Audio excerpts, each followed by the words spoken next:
আচ্ছা। ইন্নাল হামদুলিল্লাহি ওয়াহদাহু ওয়াসসালাতু ওয়াসসালামু আলা মান লা নাবিয়্যা বা'দা আম্মা বা'দ। আজকে আমাদের আলোচনার বিষয়, গতকালকে আমরা আলোচনা করছিলাম হাকিকা এবং মাজাজ সম্পর্কে। আচ্ছা, গতকালকে শেষে দুইটা প্রশ্ন ছিল। একটা প্রশ্ন হচ্ছে যে সামি আল্লাহু লিমান হামিদা, এখানে লামটা কিসের জন্য? তো ওখানে লাম হারফে জার জিয়াদা। এটা আমি গতকালকে ওই যে শরহমিয়াতে আমিল থেকে লামের যে কয়টা অর্থ আছে টোটাল, সে কয়টা অর্থের একটা স্ক্রিনশট দিয়েছিলাম। আহ তা লাম ওখানে হচ্ছে জিয়াদা, অর্থাৎ সামি আল্লাহু লিমান হামিদা। এখানে যদি লামটা অর্থ নাও করা হয় তাও সম্পূর্ণ অর্থ হয়ে যায়। লামে অর্থে আসে না, শুধুমাত্র লেখার জন্য আসছে, পড়ার জন্য আসছে, কিন্তু অর্থগতভাবে আসছে না। এই জন্য এটা হচ্ছে এই লামটা জিয়াদা। একটা প্রশ্ন ছিল। দুই নম্বর আর একটা প্রশ্ন ছিল হচ্ছে যে ওয়াজিব এবং ফরজের মধ্যে যদি পার্থক্য না থাকে, তাহলে এটা ওয়াজিব বলা হয় কেন ইত্যাদি। সম্ভবত এটাই প্রশ্ন ছিল যে বেতের নামাজ ওয়াজিব এরকমটা কেন। এই ব্যাপারে শেখ বিন বাজ রাহিমাহুল্লাহ আমরা গতদিন বলেছিলাম যে আহ, ওয়াজিব এবং ফরজ দুইটা মুরাদেফ শব্দ, একই জিনিস, দুইটা হচ্ছে মুরাদেফ শব্দ। হাকিকা শারঈয়ার দিকে যদি লক্ষ্য করি তাহলে হাকিকা শারঈয়া দুইটা জিনিসের একই একই সংজ্ঞা আর কি। ফরজও হচ্ছে, ফরজের সংজ্ঞা হচ্ছে যে এমন কাজ যেটা ছাড়লে করলে সওয়াব, ছাড়লে গোনা। ওয়াজিবও এমন কাজ যেটা করলে সওয়াব এবং ছাড়লে গোনা। সুতরাং সংজ্ঞার দিকে লক্ষ্য করলে ফরজ এবং ওয়াজিব দুইটা একই জিনিস। শাইখ বিন বাজ রাহিমাহুল্লাহ সেম একই কথা বলেছেন। তিনিও বলছেন আল ফরদু ওয়াল ওয়াজিবু শাইউন ওয়াহিদ ওয়া হুয়া আল্লাযী ইস্তাহিক্কু আস-সাওয়াব ফাইলুহু ওয়া ইস্তাহিক্কু আল-ইকাব তারিকুহু। এটা হচ্ছে যে ব্যক্তি করবে তার জন্য সওয়াব থাকবে, যে ব্যক্তি ছাড়বে তার জন্য শাস্তি। সুতরাং একে ফরজও বলা হয় আবার ওয়াজিবও বলা হয়। ওয়ালাকিন বা'দু আহলিল ইলমি ইস্তা'মিলুনা আল-ফরদ ফীমা কামাতিল আদিল্লাতুল কাওয়িয়্যা আলা উজুবিহি। শেখ বিন বাজ রাহিমাহুল্লাহ তিনি বলছেন যে কিন্তু কেউ কেউ ওয়াজিব ফরজ বলেছেন ওই সমস্ত আমলকে যেই আমলের দলিলগুলা বেশি শক্তিশালী, যেই আমলের দলিলগুলা বেশি শক্তিশালী সেইগুলাকে ফরজ বলেছেন। আর যেই আমলগুলার দলিল একটু কম শক্তিশালী, অর্থাৎ ওই একই শর্তে যে করলে সওয়াব এবং ছাড়লে শাস্তি, এই জাতীয় যে আমলগুলা আছে সেই আমলগুলার মধ্যে যেগুলার দলিল বেশি শক্তিশালী সেগুলা ফরজ, এবং যেগুলার দলিল কম শক্তিশালী সেগুলা ওয়াজিব। এটা কেউ কেউ বলেছেন। শেখ বিন বাজ রাহিমাহুল্লাহ তিনি বলছেন ওয়া ইল্লা ফাল আসলু আলাইহি, ফাল আসলু আল্লাযী আলাইহি জামহুর আহলিল ইলম। কিন্তু আসল হচ্ছে, নিয়ম হচ্ছে জমহুর যে উপরে, অর্থাৎ ফরজ এবং ওয়াজিব দুইটা একই জিনিস, এই পার্থক্যটা নাই। সুতরাং তিনি উদাহরণ দিচ্ছেন ফায়ুকালু লিস-সালাতি ফরদুন, সুতরাং পাঁচ ওয়াক্ত যে সালাত এটাকে ফরজ বলা হয় তেমনি ওয়াজিবও বলা হয়। জামাআতকে ফরজ বলা হয় তেমনি ওয়াজিবও বলা হয়। যাকাতকে ফরজ বলা হয় তেমনি ওয়াজিবও বলা হয়। এবার আসা যাক বেতের সালাত সম্পর্কে। বেতের সালাতের ব্যাপারে ওয়াজিব যারা বলেছেন, বেতের সালাত অধিকাংশ ওলামায়ে কেরামের নিকটে যারা ফরজ এবং ওয়াজিবের মাঝে পার্থক্য করেননি, যারা বলেছেন এটা মুরাদেফ শব্দ, এইরকম অধিকাংশ ওলামায়ে কেরামের নিকটে বেতের এবং বেতের সালাত সুন্নাতে মুআক্কাদা, ওয়াজিব না। বেতের সালাত হচ্ছে সুন্নাতে মুআক্কাদা, এর গুরুত্ব বেশি, অত্যন্ত গুরুত্ব দেওয়া হয়েছে।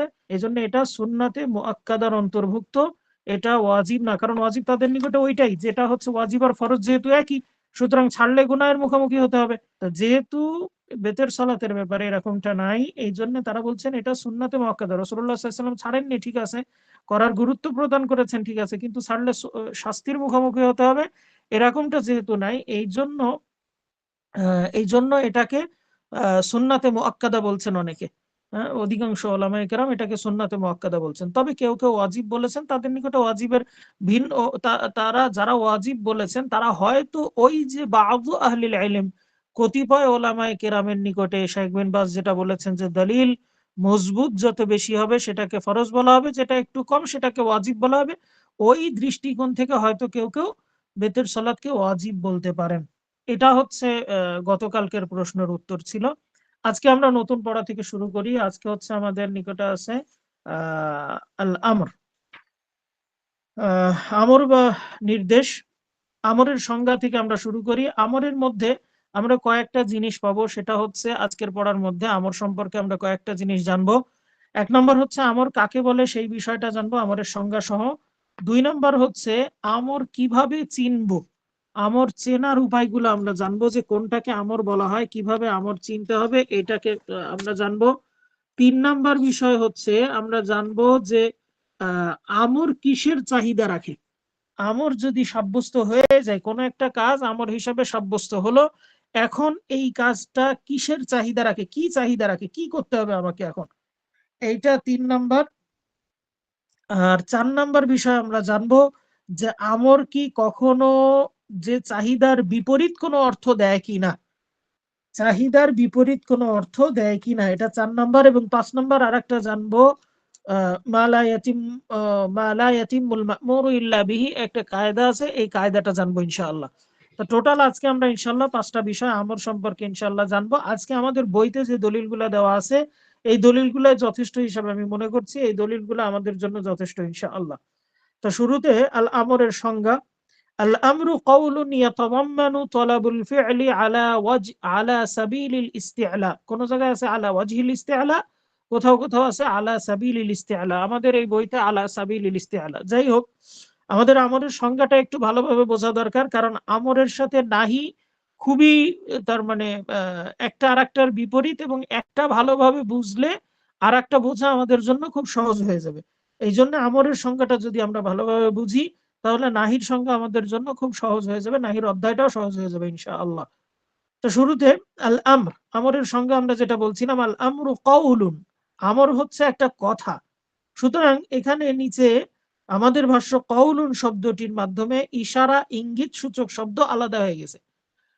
অর্থাৎ এমন কথা যেটা তলাবুল ফি'লি বা ইয়াতাদাম্মানু তলাবাল ফি'ল, অর্থাৎ যেটা কোনো কাজ সম্পন্ন করার দাবি করে, কোনো কাজ সম্পন্ন করার দাবি করে, এমন কথা যেই কথাটা কোনো কাজ সম্পন্ন করার দাবি করে অন্যের উপরে। কিভাবে? আলা ওয়াজহিল ইস্তি'লা। আলা ওয়াজহিল ইস্তি'লা মানে নিজেকে ঊর্ধ্বতন মনে করে, নিজেকে তার থেকে বেশি উপরের মনে করে অন্যের উপরে অন্যের কাছ থেকে কোনো একটা কাজ আদায় করার বা কোনো একটা কাজ করার দাবি করে। সেটা যে যে কথাগুলো, সেই কথাকেই আমর বলা হয়। যেমন কোনো ব্যক্তি, কোনো শিক্ষক তার ছাত্রকে বলল তুমি এটা পড়ো। এখানে শিক্ষক নিজে জানছে যে আমি হচ্ছে ছাত্রর চেয়ে পদমর্যাদার দিক দিয়ে হোক আর যাই হোক, আমি সেটা আমার স্থানটা একটু উঁচু, এই হিসাবে নিজেকে বড় মনে করে, বলতে এখানে অহংকার মনে করে না, নিজেকে অহংকারী মনে করে না। এটা বড় মনে করা বলতে যে পদমর্যাদা অথবা ইত্যাদি দিক দিয়ে নিজেকে একটু, যে তার থেকে আমার পদটা একটু ঊর্ধ্বতন, আমি একটু ঊর্ধ্বতন অবস্থায় আছি, এমত অবস্থায় আমি তাকে নির্দেশ করতে পারি। সুতরাং যদি সমান সমান কেউ হয়, সেক্ষেত্রে নির্দেশের সিগা হলেও, আমরের শব্দ ব্যবহার হলেও সেটা মূলত আমর নয়, সেটা অনুরোধ, অথবা ছোট কারোর পক্ষ থেকে যদি হয় তাহলে সেটা অনুরোধের মধ্যে পড়ে, সেটা আমরের মধ্যে পড়ে না। আমাদের উদাহরণের মধ্যে আসবে, যেমন আমাদের ভাষ্য কওলুন শব্দটির মাধ্যমে ইশারা ইঙ্গিত সূচক শব্দ আলাদা হয়ে গেছে। তাই ইশারা দ্বারা কোনো কিছু নির্দেশ করা হলেও তা আমর হিসাবে গণ্য হবে না। সুতরাং কোনো ব্যক্তি যদি ইশারার মাধ্যমে কাউকে কোনো কিছু করার নির্দেশ দেয়, সেটা ফিকহি দৃষ্টিকোণ থেকে, আমাদের দৃষ্টিকোণ থেকে সেটা আমর হিসাবে গণ্য হবে না, যদিও তার মধ্যে নির্দেশের ইঙ্গিত পাওয়া যায়। দুই নম্বর আমাদের কথা তলাবুল ফেল, অর্থাৎ কোনো কাজ সম্পন্ন করার দাবি করা হয়, এই কথাটুকু দ্বারা নাহি বের হয়ে গেছে। কারণ নাহির মধ্যে কোনো কাজ সম্পন্ন করার দাবি করা হয় না, বরং কোনো কাজ না করার দাবি করা হয়। লা তাফআল, তুমি করো না। এখানে আমি একটা কাজ করতে তাকে নিষেধ করলাম, নিষেধ করা হয়, করতে বলা হয় না। আর ইফআল, তুমি করো, এইখানে একটা কাজ করতে বলা হচ্ছে। তাহলে তলাবুল ফেল দ্বারা বের হয়ে গেছে আমাদের নাহি। ঠিক নাহির সংজ্ঞার মধ্যে উল্টাটা হবে। কেননা নাহি বা নিষেধ সূচক শব্দের মাধ্যমে কাজ না করার দাবি পেশ করা হয় নাহির মধ্যে। আর আল ফি'লু এই শব্দ দ্বারা উদ্দেশ্য হলো কাজটির অস্তিত্ব প্রদান করা, অর্থাৎ আমি এখানে যেটা নির্দেশ করছি সেই কাজটার অস্তিত্ব আছে, তাই তাই আদিষ্ট কথা এর অন্তর্ভুক্ত হবে। সংজ্ঞায় আলা সাবিলিল ইস্তিআলা নিজেকে ঊর্ধ্বতন মনে করে এই অংশটুকুর মাধ্যমে ইলতিমাস সহপাঠী বা সমবয়সীদের পারস্পরিক চাওয়া, মানে একজন আর একজনের কাছে চাইলো কোনো কিছু, একজন দুইজন ছাত্র পাশাপাশি বসে আছে, তারা একজন আরেকজনকে বললো যে আমার কলমটা দাও, ওই তোমার কলমটা দাও, তোমার খাতাটা দাও। এটাকে লেখক এখানে আমরের অন্তর্ভুক্ত করেন নাই, অর্থাৎ এটা আমরের অন্তর্ভুক্ত হবে না সেটা বলছেন, এটা অনুরোধের মধ্যে পড়বে। যে এটা যদিও আমরের সিগা, কিন্তু এটা ফিকহি পরিভাষায় এটা অনুরোধের মধ্যে পড়ছে।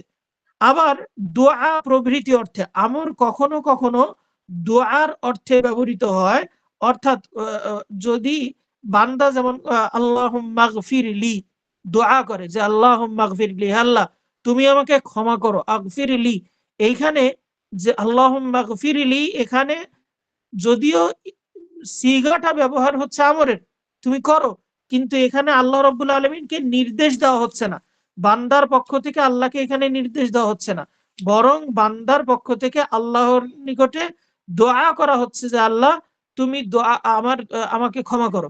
আবার আমিন যেমন আমরা বলি, এর মানে হচ্ছে আল্লাহুম্মা ইস্তাজিব, হে আল্লাহ তুমি আমার দোয়া কবুল করো।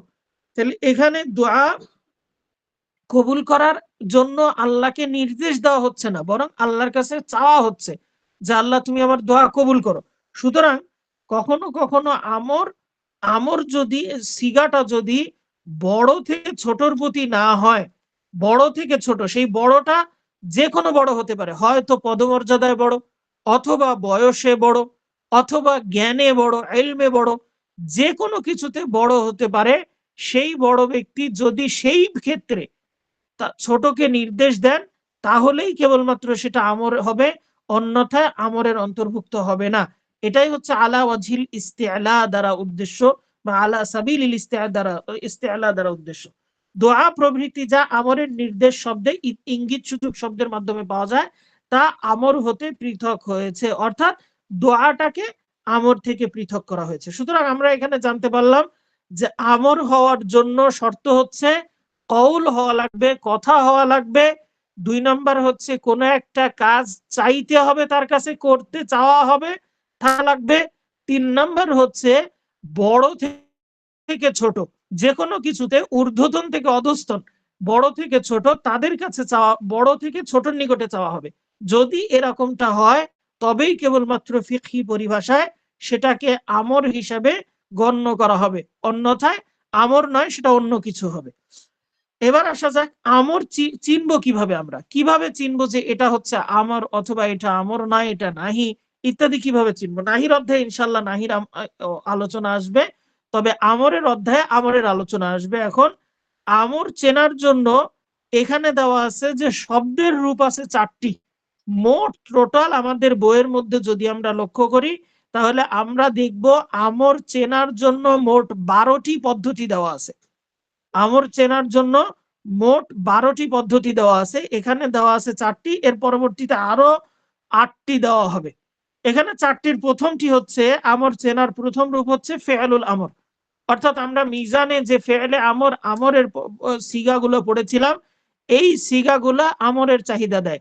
যদি কোথাও বলা হয় ইফআল, এই সিগা অনুযায়ী আসে, তাহলে সেটা আমরের চাহিদা দিবে। যেমন আল্লাহ রাব্বুল আলামিন বলছেন উতলু মা উহিয়া ইলাইকা মিনাল কিতাব, তুমি তেলাওয়াত করো, তোমার নিকটে যে কিতাব দেওয়া হয়েছে সেই কিতাব থেকে পাঠ করো। এইখানে উতলু আমরের সিগা, সুতরাং এটা আমরের দালালাত করছে। আমরা চিনতে পারছি ফেলে আমর, উতলু এটা হচ্ছে ফেলে আমর, সুতরাং এর মাধ্যমে আমরা বুঝতে পারছি যে এখানে আমর আছে। 2 নম্বর ইসমু ফিআলিল আমর, আরবিতে কিছু জিনিস আছে যেগুলা ইসিমের মতো দেখতে কিন্তু ফেলের অর্থ দেয়, এগুলাকে বলা হয় ইসমে ফেল, এগুলাকে বলা হয় ইসমে ফেল, অর্থাৎ দেখতে ইসিমের মতন কিন্তু অর্থ দেয় হচ্ছে ফেলের। এই অর্থ কয়েকভাবে দেয়, কখনো মাজির অর্থ দেয়, কখনো আমরের অর্থ দেয়। তা এর মধ্যে যে সমস্ত ফেল ইসিম ফি'লে আমরের অর্থ দেয় তাদেরকে বলা হয় ইসমু ফি'লিল আমর। যেমন আমরা প্রতিনিয়ত শুনি সালাতের মধ্যে আমাদেরকে, আযানের মধ্যে আমাদেরকে ডাকা হয় হাইয়া আলাস সালাহ। এখানে হাইয়া শব্দটি ফেল না। আমরা যদি কোনো সিগার সাথে মিলাতে চাই তাহলে পারবো না, এটা সিগার সাথে মিলবে না। কোনো সিগার সাথে মাসদার দিয়ে কোনো সিগার সাথে মিলবে না।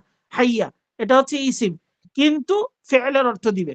অর্থাৎ হাইয়া শব্দের অর্থ হচ্ছে তাআল, আসো, আলাস সালাহ, হাইয়া আলাস সালাহ, তাআল ইলাস সালাহ, অর্থাৎ নামাজের দিকে আসো। তো এখানে হাইয়া ইসিম কিন্তু অর্থ দিচ্ছে ফেলের, এই জন্য এটাকে বলা হয় ইসমু ফি'লিল আমর। আর এটা দ্বারাও আমর চেনা যায় যে এখানে এই জিনিসটা যেখানে পাওয়া যাবে সেখানে আমর উদ্দেশ্য হবে। 2 নাম্বার পেলাম। 3 নাম্বার হচ্ছে আল মাসদার। আচ্ছা, ইসমু ফি'লিল আমর আরো কিছু আছে, সেগুলো আমরা সরফের বিভিন্ন কিতাবের মধ্যে পাবো। 3 নাম্বার হচ্ছে আল মাসদারু আন-নাইবু আন ফি'লিল আমর। কখনো কখনো কোন মাসদার হিসাবে ব্যবহৃত হয় কিন্তু আমরের অর্থ দেয়। এটাও মিজানের তার মানে সিগা যেগুলো আছে, সরফের কিতাব যেগুলো আছে, সেখানে এই নিয়ম বর্ণিত আছে যে কখনো কখনো মাসদার আমরের অর্থ প্রদান করে। যেমন আল্লাহ রাব্বুল আলামিন বলছেন ফাইদা লাকিতুমুল্লাযিনা কাফারু ফাদরবার রিকাব। যুদ্ধের ময়দানে যখন তুমি কাফেরের সাথে সাক্ষাৎ করবে, কাফেরের সাথে যুদ্ধ করবে, ফাদরবার রিকাব, তখন তরবারি দ্বারা তার ঘাড়ে আঘাত করো, ঘাড়ে মারো। এখানে মারার অর্থ দরাবা ইয়াজরিবু মানে হচ্ছে মারা, আঘাত করা। এর আমরের সিগা হচ্ছে ইজরিব, তুমি আঘাত করো। কিন্তু এর মাসদার হচ্ছে আয-যরবু, আয-যরবু মাসদার। আল্লাহ রাব্বুল আলামিন এখানে ব্যবহার করছেন ফাদরবার রিকাব, অর্থাৎ যরবুন মাসদার ব্যবহার করেছেন। আর অর্থ দেওয়া হচ্ছে ফাদরিবির রিকাব, অর্থাৎ ইজরিব। দরবুন অর্থ দিচ্ছে ইজরিবের। এই জাতীয় মাসদারকে বলা হয় হচ্ছে আল মাসদার আন-নাইবু আন ফি'লিল আমর, অর্থাৎ আমর মাসদার কিন্তু আমরের স্থলাভিষিক্ত। এই জাতীয় মাসদার গুলার মাধ্যমেও আমরা আমরকে চিনতে পারবো। এই গেল 3 নাম্বার। 4 নাম্বার আল মুদারিউ আল মাকরুন বিলামিল আমর। কিছু কিছু মুদারি আছে যেই মুদারি গুলা ফি'লে মুদারি এর শুরুতে লামে আমর যুক্ত হয়, লামে আমর যুক্ত হয়ে সেটাকে আমরের অর্থে পরিণত করে দেয়। যেমন এখানে উদাহরণ দেওয়া হয়েছে, আল্লাহ রাব্বুল আলামিন বলছেন লিতুমিনু বিল্লাহি ওয়া রাসূলি, যেন তোমরা আল্লাহর প্রতি এবং তার রাসূলের প্রতি ঈমান আনয়ন করতে পারো। যদিও এইখানে আল মুদারি আল মাকরুন বিলামে আমর যে উদাহরণটা দেওয়া হয়েছে, এই উদাহরণটা নিয়ে একটু এশকাল আছে, কিন্তু আমরা যেন কঠিন না হয়ে যায় এই জন্য আমরা এই ব্যাপারে বিস্তারিত আলোচনা করছি না। তবে লিতুমিনু বিল্লাহি ওয়া রাসূলিহি, এটা লাম, এটা হচ্ছে মূলত, এটা উদাহরণ যদিও লামে আমরের, কিন্তু এটা মূলত হচ্ছে লামে কাই, কাই অর্থ দিচ্ছে এখানে, যেন কাই অর্থ দিচ্ছে। অন্য আয়াতে আল্লাহ রাব্বুল আলামিন বলছেন সুম্মাল ইয়াকযু তাফাসাহুম ওয়ালিউফু নুজুরহুম। ওইখানে আমরা লামে আমরের পাই, দেখতে দুইটা একই রকম, অর্থে একটু ভিন্ন। দুইটাই ফেলে মুদারের শুরুতে আসে লাম। এই লাম কখনো কখনো কাই অর্থ দেয়, কখনো কখনো আমরের অর্থ দেয়। বইতে আমাদের যেটা দেওয়া আছে মূলত এটা হচ্ছে কাই এর উদাহরণ, কিন্তু আমাদের এখানে দিয়েছেন, লেখক এখানে দিয়েছেন। আমরা যদি চাই তাহলে ওই আয়াতটা লিখে নিতে পারি, সুম্মা লিয়াকযু তাফাসাহুম ওয়ালিউফু নুজুরহুম। এইখানে তার মানে এখানে লামটা হচ্ছে লামে আমরের উদাহরণ, যেটা ফেলে মুদারে এর শুরুতে এসেছে। এই গেল আমাদের 4টা, যেখানে যেই 4টা সিগার মাধ্যমে, যেইটা 4টা পদ্ধতির মাধ্যমে আমরা আমর চিনতে পারবো যে কোরআনে অথবা হাদিসে যদি এই 4টা বিষয় আসে তাহলে বুঝবো আমরা এখানে আমর রয়েছে, এখানে নির্দেশ রয়েছে। তবে আরো কিছু বিষয় আছে যেগুলার মাধ্যমে আমর চেনা যায় এই 4টি ছাড়াও। কোন সময় আমরের সিগা ছাড়াও তলাবুল ফেল বা ক্রিয়া সম্পন্ন করার দাবি পাওয়া যায়। সেগুলো কি কি? সেগুলো হচ্ছে আরো 8টা, সেখানে আছে আরো প্রায় 8টা। 1 নাম্বার, যদি কোনো কাজে আমরের সিগা না থাকে, মাসদারও না থাকে, ফেলে মুদারের শুরুতে লামে আমরও না থাকে, ইসমে ফেলও না থাকে, এই চারটার কোনোটাই নেই, কিন্তু আল্লাহ রাব্বুল আলামিন বলছেন ফারাদা, কুতিবা অথবা ওয়াজাবা, তার মানে অর্থাৎ ফরজ করেছেন এমন কোন শব্দ যদি থাকে তাহলে বুঝতে হবে এটা আমর। যেমন আল্লাহ রাব্বুল আলামিন ওই যে এই ইয়েতে সাওমের ক্ষেত্রে আল্লাহ রাব্বুল আলামিন বলছেন ইয়া আইয়ুহাল্লাযীনা আমানু কুতিবা আলাইকুমুস সিয়াম। কুতিবা তাফসীর অধিকাংশরা সবাই করেছেন, সবাই কুতিবা তাফসীর করেছেন কুতিবা ইয়ানি ফুরিদা, তোমাদের উপরে ফরজ করা হয়েছে। এখন এখানে তো আমরের সিগা নাই, ফুরিদা মাজির সিগা, আমরের সিগা না, এবং আমরের যে চারটা সিগা আমরা পেয়েছি সেই চারটার কোনোটাই এখানে নাই, তারপরেও এটা আমর হিসাবে গণ্য হবে, কারণ এখানে ফুরিদা আছে, ফরজ। সুতরাং এটা দিয়েই বোঝা যায় যেখানে ফরজ শব্দ থাকবে বুঝতে হবে যে এটা আল্লাহর পক্ষ থেকে আমর, নির্দেশ। যেমন যেমন রাসূলুল্লাহ সাল্লাল্লাহু আলাইহি ওয়াসাল্লাম বলেছেন ইন্নাল্লাহা ক্বাদ ইফতারাদা আলাইহিম খামসা সালাওয়াতিন ফি কুল্লি ইয়াউমিন ওয়া লাইলাতিন। আমাদের টিকার মধ্যে দেওয়া আছে 47 নাম্বার, যে আল্লাহ রাসূলুল্লাহ সাল্লাল্লাহু আলাইহি ওয়াসাল্লাম মুআজ ইবনে জাবালকে যখন ইয়ামানে পাঠানোর পরে তখন তিনি বললেন যে ফাইনহুম আতাউ লিযালিক, মুআজ তুমি যাবে যে তাদেরকে প্রথমে কালেমার দাওয়াত দিবা, যদি তারা মেনে নেয় ফাইনহুম আতাউ লিযালিক, কালেমা যদি মেনে নেয় তাহলে বলবে ফাআলিমহুম, তাদেরকে শিক্ষা দিবে আন্নাল্লাহ ক্বাদ ইফতারাদা আলাইহিম, আল্লাহ রাব্বুল আলামিন তাদের জন্য ফরজ করেছেন খামসা সালাওয়াতিন ফি কুল্লি ইয়াউমিন ওয়া লাইলাতিন, প্রত্যেক দিনে রাতে 5 ওয়াক্ত সালাত আদায় করা। এই যে ফরজ করেছেন, ইফতারাদা ফি'লে মাজির সিগা, কিন্তু এখানে আমরের অর্থ দিচ্ছে যে আল্লাহ এটা করতে নির্দেশ দিয়েছেন তোমাদেরকে। সুতরাং ফরজ শব্দ যদি কোথাও থাকে, তাহলে ফরজ শব্দ যদি কোথাও থাকে তাহলে সেটা অর্থ দিবে হচ্ছে আমরের। 2 নাম্বার ওয়াজিব, যদি কোথাও ওয়াজিব থাকে তাহলে সেটা আমরের অর্থ দিবে। যেমন রাসূলুল্লাহ সাল্লাল্লাহু আলাইহি ওয়াসাল্লাম বলছেন গুসলুল জুমআতি ওয়াজিবুন আলা কুল্লি মুহতালিম, প্রত্যেক মুহতালিম প্রাপ্ত বয়স্ক পুরুষ মহিলা সকলে, মুহতালিম প্রত্যেক প্রাপ্ত বয়স্ক, যাদের উপরে পুরুষ মহিলা বলতে এখানে ইয়ে না, মুহতালিম যেহেতু জুমআ ফরজ যাদের উপরে তাই বলছে এখানে, জুমার দিনে গোসল করা প্রত্যেক প্রাপ্ত বয়স্কের উপরে ওয়াজিব, এটা রাসূলুল্লাহ সাল্লাল্লাহু আলাইহি ওয়াসাল্লাম বলেছেন হাদিসে। এই হাদিসের দিকে লক্ষ্য করলে এখন একটা ইশকাল আসতে পারে, সেটা হচ্ছে যে জুমার দিনে গোসল করাটা কি ওয়াজিব? এটা যেহেতু আমরা বলছি ওয়াজিব শব্দ আসলে আমাকে ধরে নিতে হবে যে সেটাও আমরের সিগা, সুতরাং যেহেতু এখানে ওয়াজিব শব্দ এসছে সুতরাং জুমার দিনে গোসল করা কি ওয়াজিব?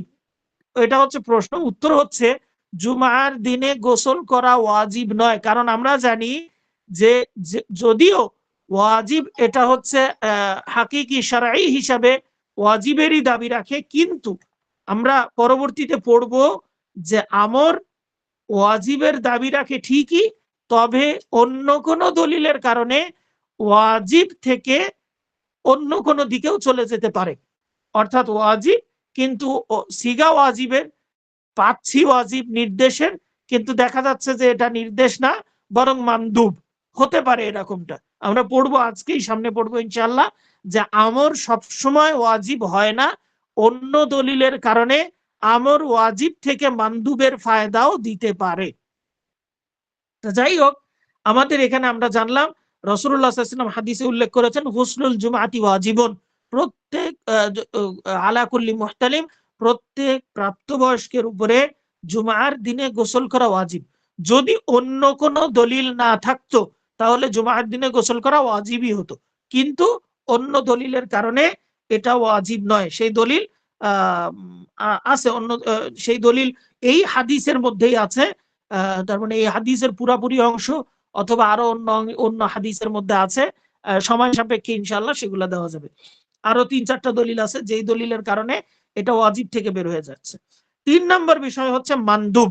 যদি কোনো বিষয়ে আল্লাহ রাব্বুল আলামিন অথবা রাসূলুল্লাহ সাল্লাল্লাহু আলাইহি ওয়াসাল্লাম মানদুব বলেন যদি কোনো বিষয়কে, তাহলে বুঝতে হবে সেটাও আমরের চাহিদা রাখে। যেমন রাসূলুল্লাহ সাল্লাল্লাহু আলাইহি ওয়াসাল্লাম যদি কোনো বিষয় বলেন অথবা আল্লাহ রাব্বুল আলামিন বলেন হাদা মানদুবুন, এটা মানদুব, এই কাজ মানদুব, অথবা ইয়ানদুবু লাহু আইয়াফআলা কাযা, তার জন্য ভালো হচ্ছে এই কাজ করা, এরকম যদি কোনো জায়গায় থাকে তাহলেও বুঝতে হবে যে সেটা ওয়াজিবের চাহিদা রাখছে। এটা হচ্ছে 3 নাম্বার গেল। 4 নাম্বার হচ্ছে তাআ, অর্থাৎ আনুগত্যমূলক কাজ। আল্লাহ রাব্বুল আলামিন অথবা রাসূলুল্লাহ সাল্লাল্লাহু আলাইহি ওয়াসাল্লাম যদি কোথাও কোনো কাজকে আনুগত্যমূলক বলে থাকেন যে এই কাজটা হচ্ছে আল্লাহর আনুগত্যমূলক, তাহলে সেটা বুঝবো আমরা যে এটাও আল্লাহর পক্ষ থেকে নির্দেশ, আল্লাহ রাব্বুল আলামিন এটাকে করতে নির্দেশ দিচ্ছেন। দলিল হচ্ছে নিচে যেমন বলছেন, মান আতাআ আমিরি ফাকাদ আতাআনি, যে ব্যক্তি আমার আমিরের আনুগত্য করলো সে আমার আনুগত্য করলো। তাহলে এই যে আনুগত্য করার কথা আসলো, এর থেকে বোঝা যাচ্ছে আল্লাহ রাব্বুল আলামিন আমিরের আনুগত্য করার নির্দেশ দিয়েছেন। মান আতাআ আমিরি, যদিও সিগা হচ্ছে মাজির, কিন্তু এখান থেকে অর্থ নেব আমরা আমরের, কারণ এটা আমরের চাহিদা রাখে। এটা গেল 4 নাম্বার। 5 নাম্বার হচ্ছে ইউমদাহু ফাইলুহু, যদি কোনো কাজের কর্তাকে প্রশংসা করা হয়, যদি কোনো কাজের কর্তাকে প্রশংসা করা হয়, যে প্রশংসা করা হয় অথবা ভালো বলা হয়, যদি কোনো কাজের কর্তাকে ভালো বলা হয়, তাহলে সেই কাজটাকে আল্লাহর পক্ষ থেকে নির্দেশ হিসাবে ধরে নেব। যেমন এখানে দেওয়া আছে নি'মার রাজুলু আব্দুল্লাহ, আব্দুল্লাহ কতই না ভালো লোক, লাউ কানা ইয়াকুমু মিনাল লাইলি, যদি সে রাত জেগে সালাত আদায় করত, যদি সে রাত জেগে সালাত আদায় করে তাহলে আব্দুল্লাহ কতই না ভালো লোক। সুতরাং এখান থেকে বোঝা যাচ্ছে যে আল্লাহ রাব্বুল আলামিন রাত জেগে সালাত আদায় করার নির্দেশ দিচ্ছেন।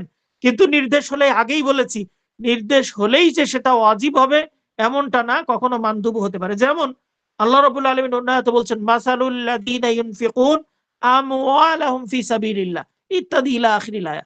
ওই আয়াতে আল্লাহ রাব্বুল আলামিন বলছেন যে যারা আল্লাহর রাস্তায় তাদের মাল খরচ করে, কতই না ভালো কাজ এটা। পরবর্তীতে বলেছেন আল্লাহ রাব্বুল আলামিন ইত্যাদি, তাদের প্রশংসা করেছেন। সুতরাং এখান থেকে বোঝা যাচ্ছে যে যদিও আল্লাহ তাআলা এখানে আমরের সিগা ব্যবহার করেন নাই, মুদারের সিগা ব্যবহার করেছেন, কিন্তু এখানে অর্থগতভাবে বোঝা যাচ্ছে যে আল্লাহ রাব্বুল আলামিন নির্দেশ দিচ্ছেন তার পথে খরচ করার। এরপরে আছে যদি কোনো কাজ ছেড়ে দেওয়া, যদি কোনো কাজ ছেড়ে দিলে নিন্দা করা হয় যে এই কাজটা অমুক ব্যক্তি এই কাজটা কেন ছাড়লো, ছাড়লে সে এটা খারাপ কাজ করলো, এইরকম যদি কোনো আয়াতে কোনো হাদিসে বলা হয় তাহলেও আমাকে বুঝতে হবে যে এটা হচ্ছে আমাদের চাহিদা রাখে। যেমন রাসূলুল্লাহ সাল্লাল্লাহু আলাইহি ওয়াসাল্লাম বলছেন, মান তারাকার রামিয়া, যে ব্যক্তি তীরন্দাজি ছেড়ে দিল, বাদা মা আলিমাহু, একবার শেখার পরে, শিক্ষা গ্রহণ করার পরে পরবর্তীতে তীরন্দাজি ছেড়ে দিল, রগবাতান আনহু, মানে তাকে অবজ্ঞা করে, অবহেলা করে ছেড়ে দিল, অবজ্ঞা করে, কি হবে এটা শিখে, ইত্যাদি ইত্যাদি, এরকম অবজ্ঞা করে যদি ছেড়ে দেয়, ফাইন্নাহা নি'মাতুন কাফারাহা, সে আল্লাহর নিয়ামতের কুফরি করলো। তাহলে সুতরাং এখান থেকে যে ব্যক্তি তীরন্দাজি শেখার পরেও অজ্ঞতাবশত ছেড়ে দিল, তাকে নিন্দা করা হচ্ছে। যেহেতু নিন্দা করা হচ্ছে, সুতরাং এখান থেকে বোঝা যাচ্ছে যে আল্লাহ নির্দেশ দিচ্ছেন যেন সে এটা ভুলে না যায়, যেন সে এটা ছেড়ে না দেয়। সুতরাং আমরের সিগা না পাওয়া গেলেও আমরের অর্থ এখানে পাওয়া যাচ্ছে।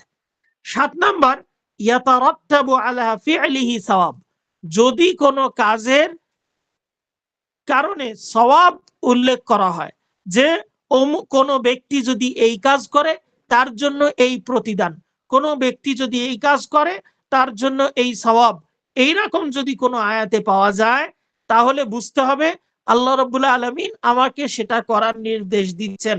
যেমন রাসূলুল্লাহ সাল্লাল্লাহু আলাইহি ওয়াসাল্লাম বলছেন, মান সাল্লা আলাইয়া সালাতান সাল্লাল্লাহু আলাইহি বিহা আশারান, যে ব্যক্তি আমার উপর একবার দরুদ পাঠ করে আল্লাহ রাব্বুল আলামিন তার উপর 10 বার রহমত করেন, দয়া করেন। এইখানে রসুলের উপরে দরুদ পাঠ করার সওয়াব বর্ণনা করা হলো। সুতরাং এর থেকে বোঝা যাচ্ছে যে আল্লাহ রাব্বুল আলামিন দরুদ পাঠ করার নির্দেশ দিচ্ছেন। আবার তারপরে আছে সর্বশেষ, যে কোনো কাজ যদি কেউ বর্জন করলে শাস্তির মুখোমুখি হতে হয়, শাস্তির কথা উল্লেখ থাকে। আগেরটা বলা হলো নিন্দা, এবার বলা হচ্ছে শাস্তি যদি থাকে তাহলে সেটাকেও ধরে নিতে হবে যে আল্লাহ রাব্বুল আলামিন আমাকে সেই কাজটা করার নির্দেশ দিচ্ছেন, আমি যেন তার মানে বর্জন না করি কাজটা।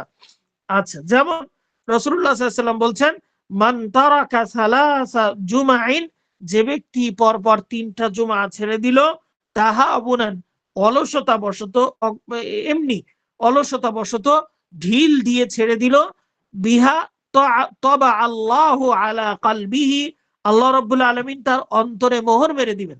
শাস্তি এটা, তার অন্তরে মোহর মেরে দিবেন, সে হক আর বুঝবে না, হকের রাস্তা পাবে না।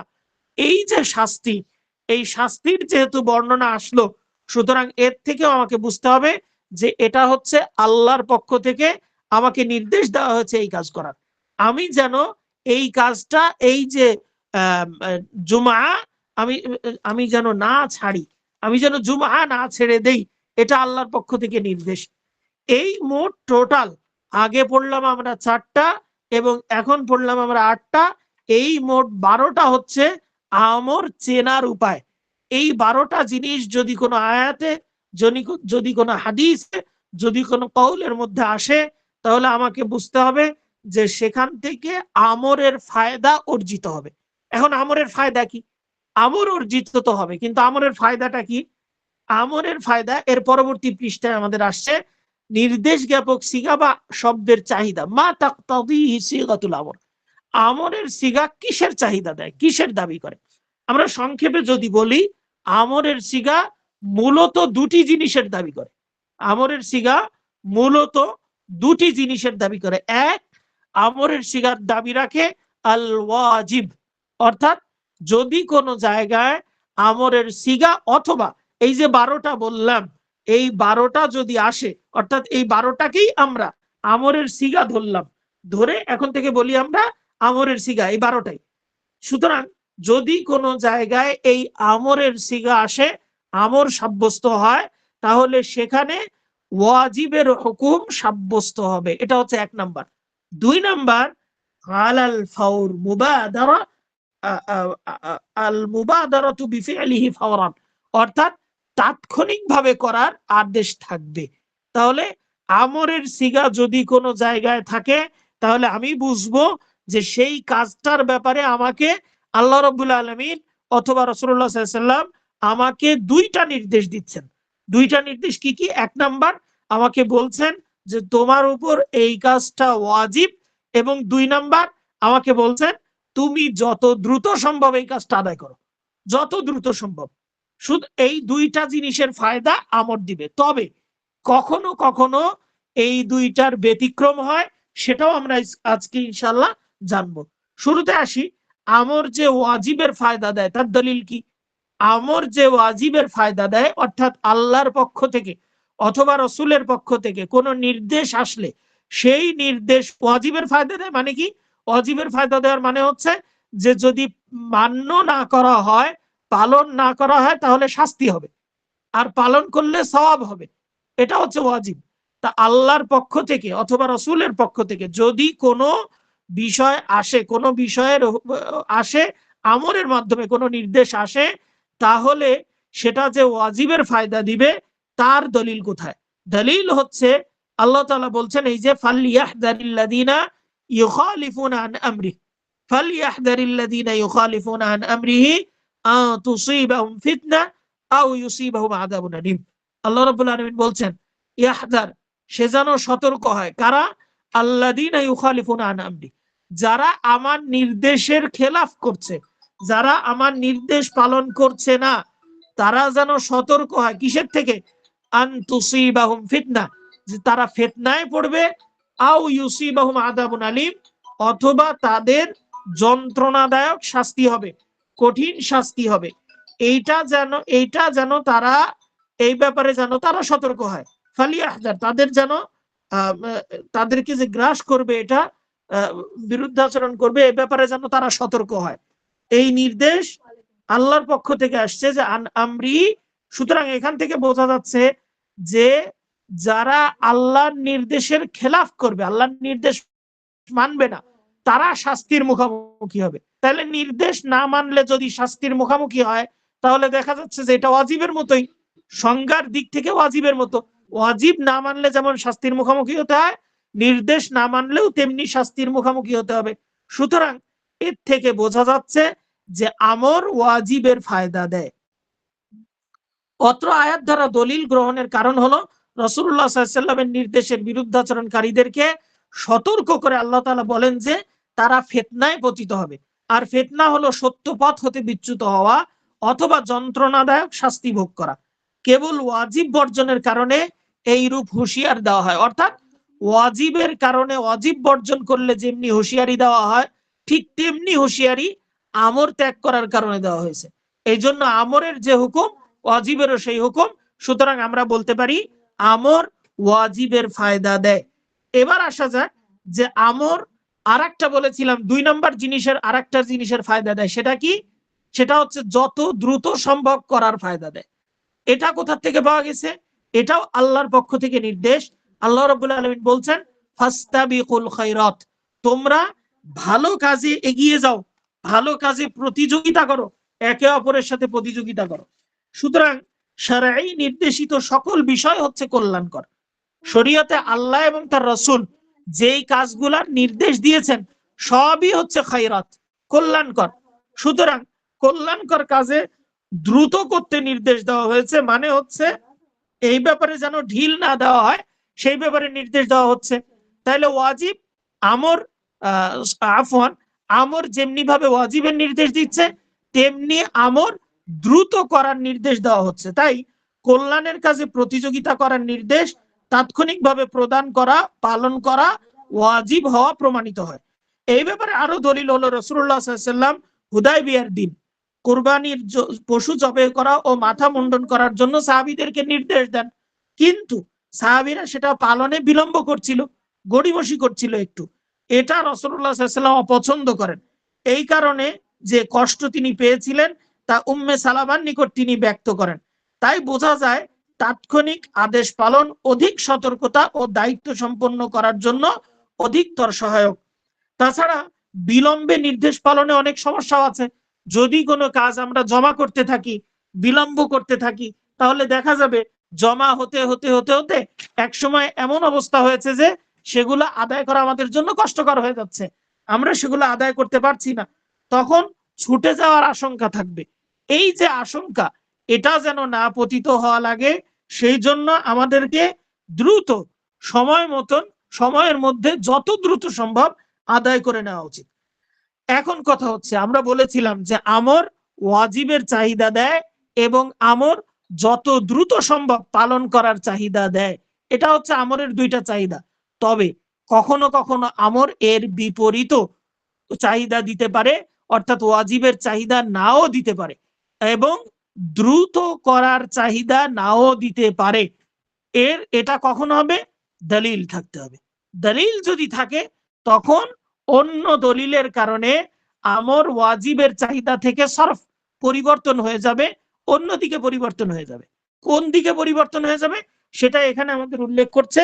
যদি আমরের ব্যাপার, আমরের সিগা আসার অন্য আমরের সিগার সাথে, অথবা আমরের আমরা যে 12টা জিনিস পড়ে আসছি এর সাথে যদি অন্য কোনো কারিনা থাকে, অন্য কোনো দলিল থাকে, তাহলে সেই দলিলের কারণে আমর ওয়াজিবের চাহিদা থেকে অন্য চাহিদা দিতে পারে।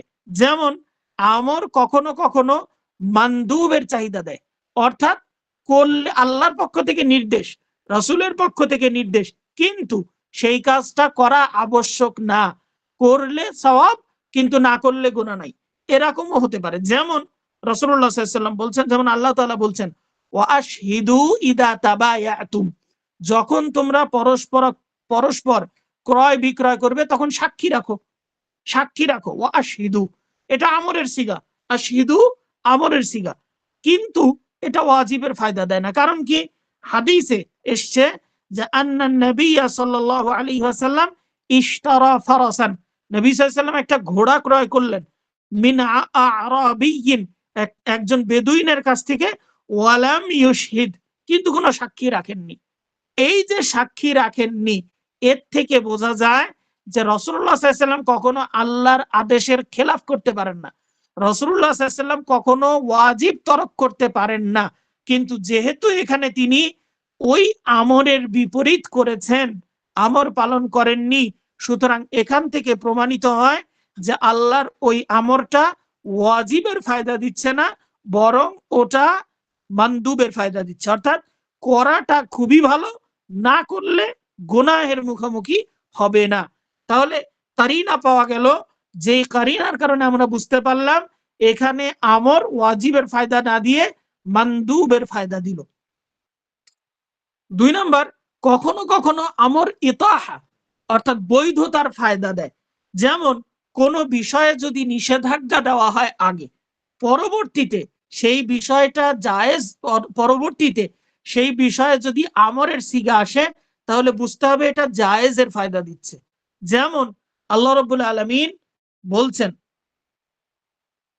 যে কোন বিষয়, যেমন আল্লাহ রাব্বুল আলামিন বলছেন ওয়াইদা হালালতুম ফাসতাদু, যখন তোমরা ইহরাম থেকে হালাল হবে, ইহরাম থেকে মুক্ত হবে, তখন শিকার করো।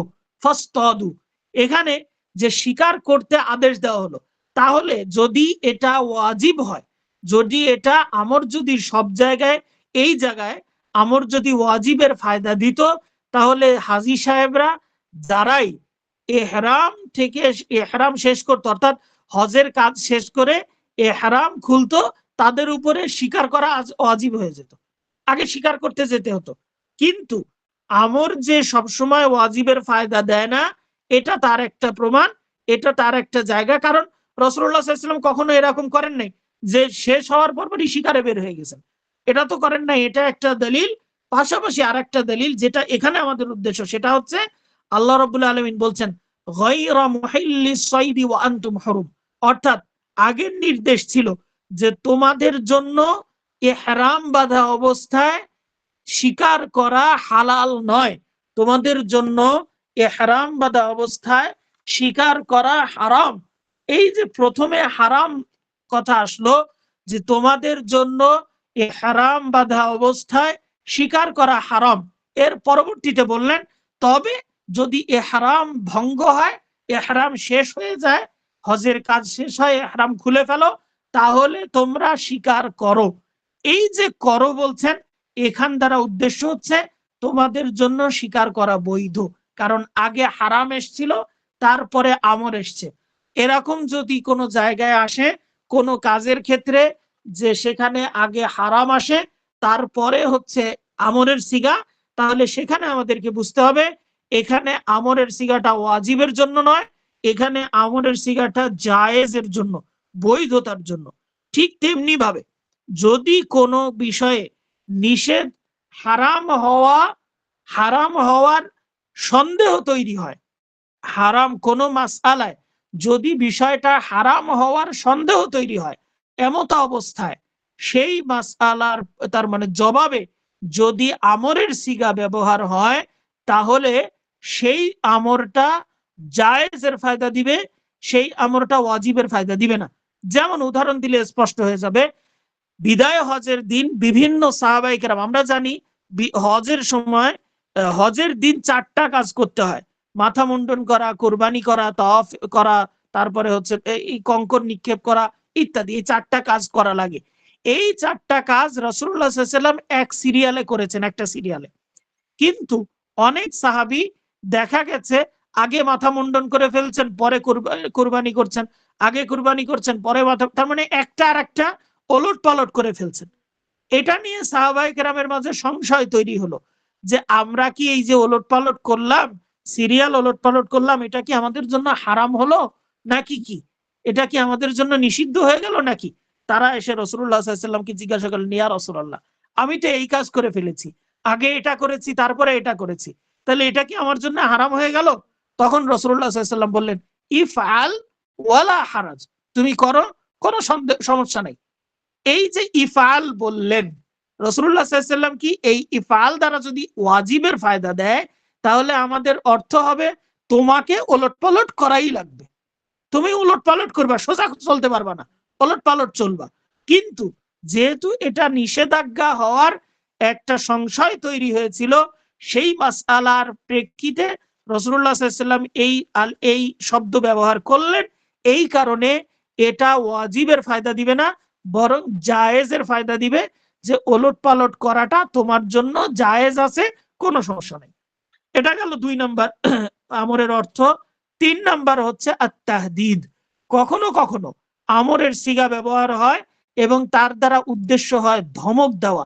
যেমনটা আমরা বলে থাকি আমাদের বিভিন্ন সময়, কেউ যদি আমাদের কথা না শোনে তাহলে আমরা বলি যা ইচ্ছা তাই কর, যা ইচ্ছা তাই কর।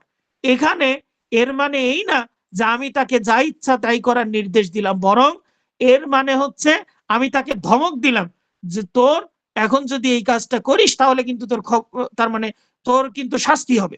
এরকম একটা বিষয় আমি এটা বোঝাতে চাইলাম। আল্লাহ রাব্বুল আলামিন ও কাফেরদেরকে একই কথা বলেছেন। আল্লাহ রাব্বুল আলামিন বলছেন ইয়ামালু মা শিতুম, তোমাদের যা ইচ্ছা তোমরা তাই করো। এই ইয়ামালু মা শিতুম, যা ইচ্ছা তাই করো, এখানে নির্দেশ দেওয়া হয় নাই, বরং ধমক দেওয়া হয়েছে। অন্য আয়াতে আল্লাহ রাব্বুল আলামিন বলছেন ইন্না আ'তাদনা লিয-যালিমিনা নারা, যারা জুলুম করে আমি তাদের জন্য আগুন প্রস্তুত করে রেখেছি। জুলুম কারা করে? যারা সীমালঙ্ঘন করে, জুলুম করে, মানে আমার নির্দেশের খেলাফ করে, যা ইচ্ছা তাই করে, নিজের মন মতন যা ইচ্ছা তাই করে, তাদের জন্য রয়েছে শাস্তি। সুতরাং এর থেকে বোঝা যাচ্ছে যে এখানে আল্লাহ রাব্বুল আলামিন আমরের সিগা ব্যবহার করলেও এখানে মূলত তাদেরকে ধমক দিয়েছেন, তাদেরকে সেই কাজ করতে নিষেধ করেছেন। তাহলে আমরা পেলাম যে আমর ওয়াজিবের ফায়দা দেয়, এবং আমরা জেনেছি আগে যে আমর ওয়াজিবের ফায়দা দেয়, এবং আমর কোনো যে বিষয়ে নির্দেশ দেওয়া হয়েছে সেই বিষয়টা তাৎক্ষণিক করার নির্দেশ দেয়। তবে আমর ওয়াজিব থেকে কারিনার কারণে, অন্য কারিনা থাকলে আমর ওয়াজিব থেকে অন্য অর্থের দিকে যেতে পারে। সেই অর্থগুলা কি কি? 1 নাম্বার হচ্ছে আমর মানদুবের অর্থও দেয় কখনো কখনো। 2 নাম্বার আমর জায়েজের অর্থ দেয় কখনো কখনো। 3 নাম্বার আমর তাহদিদ বা ধমকের অর্থ দেয় কখনো কখনো। এবার আসা যাক যে ওই যে আরেকটা বলেছিলাম, আমর তাৎক্ষণিক কোনো কাজ করার ফায়দা দেয়, তাৎক্ষণিক কোনো কাজ করতে বোঝায়। এর ইয়ে কি? এটার ইয়ে হচ্ছে, দলিল হচ্ছে যে আমর তাৎক্ষণিক, সাধারণত তাৎক্ষণিকের ফায়দা দিলেও কখনো কখনো দলিলের কারণে আমর তাৎক্ষণিক ছাড়া বিলম্ব করতেও, বিলম্ব করার বৈধতাও দিয়ে থাকে। যেমন রমজানের কাজা সিয়াম পালন করা, এটা নির্দেশিত বিষয়।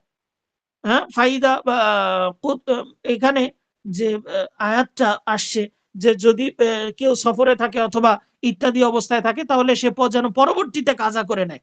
তাহলে এই যে পরবর্তীতে কাজা করে নেওয়ার নির্দেশ দেওয়া হয়েছে, এই আমর আমরা বলেছি যে আমর তাৎক্ষণিকের ফায়দা দেয়, কিন্তু দেখা যাচ্ছে যে হাদিসে এসছে যে আয়েশা রাদিয়াল্লাহু তাআলা আনহা থেকে বর্ণিত, তিনি বলছেন যে আমার রমজান মাসের সিয়াম যেটা অবশিষ্ট থাকতো, সেই সিয়াম আমি রসুলের খেদমতে ব্যস্ত থাকার কারণে বিলম্ব হতে হতে পরবর্তী শাওয়াল মাস পর্যন্ত চলে যেত। কখনো কখনো পুরা 1 বছর বিলম্ব করে ফেলতেন কখনো কখনো। তাহলে এই যে বিলম্ব আয়েশা রাদিয়াল্লাহু তাআলা আনহা করলেন, অন্য জায়গায় যে এটা কাজা করতে আমর এসছে, নির্দেশ দেওয়া হয়েছে আমরের, অথচ আয়েশা রাদিয়াল্লাহু তাআলা আনহা বিলম্ব করলেন। সুতরাং এর থেকে বোঝা যায় যে আমর কোন কোন ক্ষেত্রে তাৎক্ষণিক এর ফায়দা না দিয়ে বিলম্ব করারও ফায়দা দিতে পারে, তবে সেটা দলিল সাপেক্ষে। যদি দলিল থাকে তাহলে বিলম্ব করা জায়েজ আছে। এখন যদি নির্দেশটি বিলম্ব করা, যদি আমর বিলম্ব করার ফায়দা না দিত, তাহলে আয়েশা রাদিয়াল্লাহু তাআলা আনহা, আয়েশা রাদিয়াল্লাহু তাআলা আনহার জন্য বিলম্ব করা হারাম হতো, তিনি গুনাহগার হতেন। কিন্তু রাসূলুল্লাহ সাল্লাল্লাহু আলাইহি ওয়াসাল্লাম তার মানে তাকে কিন্তু নির্দেশ দেন নাই, জানতেন রাসূলুল্লাহ সাল্লাল্লাহু আলাইহি ওয়াসাল্লাম, তারপরেও তাকে নির্দেশ দেন নাই। তার মানে এর থেকে বোঝা যাচ্ছে যে এটা তার জন্য হারাম ছিল না, এটা বৈধ আছে। তাহলে আয়েশা রাদিয়াল্লাহু তাআলা আনহাকে তা বিলম্বে পালন করার উপরে বহাল থাকতে দেওয়া হতো না। এবার আসা যাক সর্বশেষ আমরের এই বিষয়, এবং আজকের ইনশাআল্লাহ সর্বশেষ বিষয়, সেটা হচ্ছে মা লা ইয়াতিম্মুল মা'মুরু ইল্লা বিহি। এমন অনেক জিনিস আছে যেই জিনিসগুলা ব্যতীত আমরা আল্লাহর নির্দেশিত বিষয় পালন করতে পারি না, অর্থাৎ ওয়াসিতা, মাধ্যম। যেমন আল্লাহ রাব্বুল আলামিন বলছেন, যেমন আল্লাহ রাব্বুল আলামিন বলছেন, রাসূলুল্লাহ সাল্লাল্লাহু আলাইহি ওয়াসাল্লাম হাদিসে বলছেন যে সলাতের জন্য আবশ্যক হচ্ছে সতর ঢেকে রাখা। সলাতের জন্য আবশ্যক হচ্ছে সতর ঢেকে রাখা, অথবা যে কোনো অবস্থাতে সতর ঢেকে রাখাটা ওয়াজিব। যে কোনো অবস্থাতে সতর খোলাটা হারাম, ঢেকে রাখা ওয়াজিব। এখন সতর ঢেকে রাখার জন্য অবশ্যই আমাকে পোশাক ম্যানেজ করতে হবে, পোশাক ক্রয় করতে হবে। তা যেহেতু আমাকে ওয়াজিব পালনের জন্য পোশাক ক্রয় করতে হচ্ছে, সুতরাং এর থেকে বোঝা যায় পোশাক ক্রয় করা আমার জন্য ওয়াজিব। পোশাক ক্রয় করা আমার জন্য ওয়াজিব, অর্থাৎ যেই কাজের জন্য, যেই কাজের কোনো একটা কাজের হুকুম যা, সেই কাজটা পালন করতে যে যে জিনিস দরকার সেই জিনিসগুলাও একই হুকুম রাখবে। জুমার দিনে সুগন্ধি ব্যবহার করা, এটা হচ্ছে সুন্নাত বা মানদুব। আর সুগন্ধি এমনি এমনি পাওয়া যাবে না। সুগন্ধি যদি আমি এমনি এমনি পাই তো আলহামদুলিল্লাহ, যদি না পাই তো আমাকে কিনতে হবে। তাহলে কিনতে যদি হয় তাহলে আমাকে বুঝতে হবে যে সুগন্ধি কেনাটা আমার জন্য মুস্তাহাব। যেহেতু সুগন্ধি ব্যবহার মুস্তাহাব, সুগন্ধি কেনা আমার জন্য মুস্তাহাব। তাইলে এখানে কায়দা হচ্ছে মা লা ইয়াতিম্মুল মা'মুরু ইল্লা বি, যেই সমস্ত জিনিস ব্যতীত মা'মুর বা নির্দেশিত বিষয় পালন করা যায় না, সেই সমস্ত বিষয় ওই একই হুকুম রাখে নির্দেশিত বিষয়ের। নির্দেশিত বিষয়টা যদি ওয়াজিব হয়, তাহলে যেই জিনিস ছাড়া ওয়াজিব পালন করা সম্ভব নয়, সেই জিনিসটাও করা হচ্ছে, যেই জিনিসটা ছাড়া ওয়াজিব পালন করা সম্ভব না, সেই জিনিসটাও তার মানে করা, সেই জিনিসটাও করা হচ্ছে ওয়াজিব।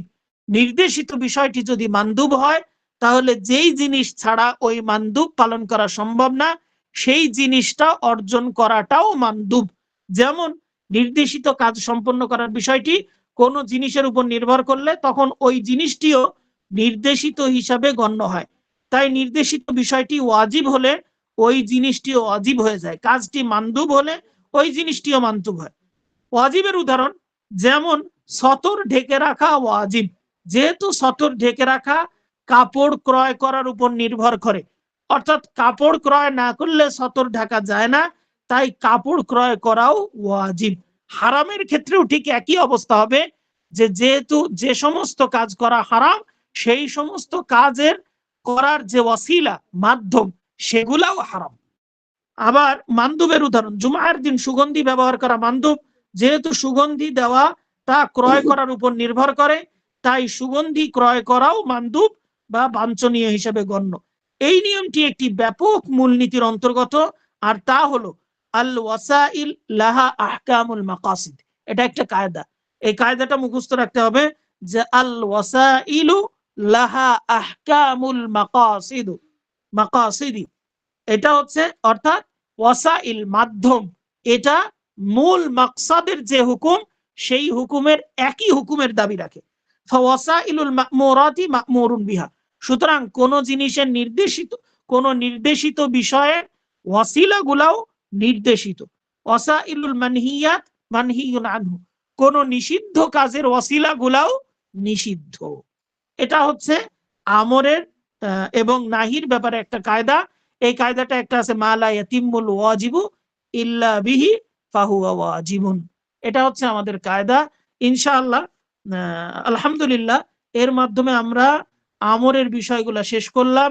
আমর কাকে বলে, আমর কিভাবে চিনবো, আমর কিসের দাবি রাখে, আমরের এই দাবির মূল দাবির তার মানে মূল দাবি ছাড়া অন্যান্য দাবি কখন হয়ে থাকে, এবং আমর সম্পর্কিত একটা কায়দা, আমরা এই বিষয়গুলো জানলাম। এই ব্যাপার এর মাধ্যমে আমরা আমাদের আজকের দাস শেষ করছি। যদি এখন কারোর কোনো প্রশ্ন থাকে তাহলে প্রশ্ন করতে পারেন।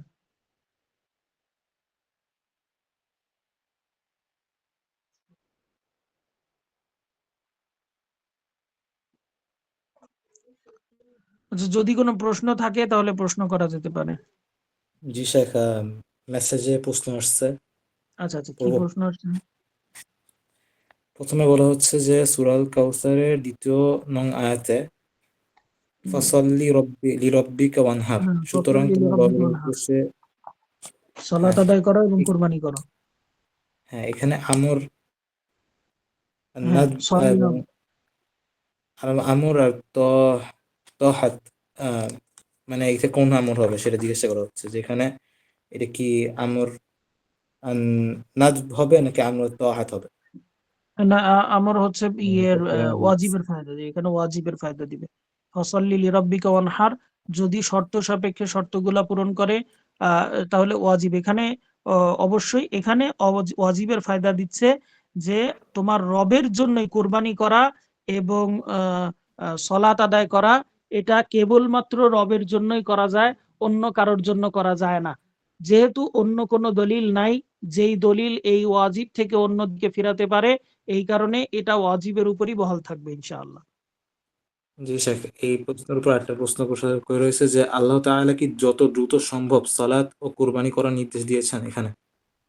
হ্যাঁ ফর যদি ইয়ে হয় তাহলে দ্রুতই করতে হবে, সময়ের সাথে সাথে করাটা তো তাৎক্ষণিক ভালো, বিলম্ব না করা উচিত। যেহেতু এখানে এমন কোনো ইয়ে পাওয়া যাচ্ছে না যেটা যদি ইয়ের যদি তাখিরের কোনো দলিল না পাওয়া যায়, তাহলে সেক্ষেত্রে এটা হচ্ছে দ্রুততার ফায়দাও দিবে, একই দ্রুততার ফায়দাও দিবে। সলাৎ সময় হওয়ার সাথে সাথে সলাৎ আদায় করতে হবে, যেন বিলম্ব না করে। তবে তাখিরের বিলম্ব করলে যে হচ্ছে ইয়ের নির্ধারিত সময়ের পর্যন্ত যদি বিলম্ব করে, তাহলে যেহেতু অন্য জায়গায় অন্য হাদিস দ্বারা প্রমাণিত যে নির্ধারিত সময়ের মধ্যে সময় পর্যন্ত বিলম্ব করা যায়, এটা অন্য হাদিস দ্বারা যেহেতু প্রমাণিত, সুতরাং বিলম্ব করার বৈধতা থাকতে পারে নির্ধারিত সময় পর্যন্ত। যেমন জিবরিল আলাইহিস সালাতু ওয়াস সালাম এসে রাসূলুল্লাহ সাল্লাল্লাহু আলাইহি ওয়াসাল্লামকে শুরুর ওয়াক্ত এবং শেষের ওয়াক্ত দেখিয়ে দিয়ে গেছেন এবং বলেছেন এর মধ্যেই হচ্ছে সালাত আদায় করতে হবে। সুতরাং আউয়াল ওয়াক্ত না পড়ে যদি শেষের ওয়াক্ত পড়ে, তাহলে সে গুনাহগার হবে না, আফজলিয়াত থেকে এ হবে। এই দলিল যেহেতু আছে, সুতরাং বোঝা যায় যে এখানে এইটুকু সময় বিলম্ব করা জায়েজ আছে। আচ্ছা শেখ, শেখ জাযাকাল্লাহ খাইর। আর কোনো প্রশ্ন? হ্যাঁ,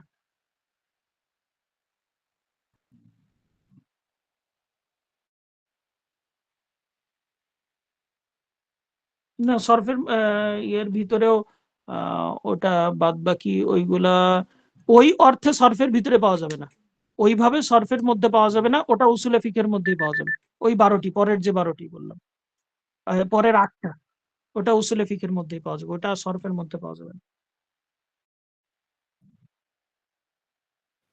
শেখ, আমার একটা প্রশ্ন আছে যে যদি কোনো মানা করা কিছু, সেটা যদি পরে এমন হয় যে সেটার উপর আদেশ দেওয়া হচ্ছে, তাহলে সেটা কি ওয়াজিব হইতে পারে অথবা মানদুব হইতে পারে? মানে আহ, শেষের যে একটা জায়েজের ফায়দা ইয়ে ছিল, দিবে, মানে জায়েজের সেটা ফায়দা দিবে। ওয়াজিব।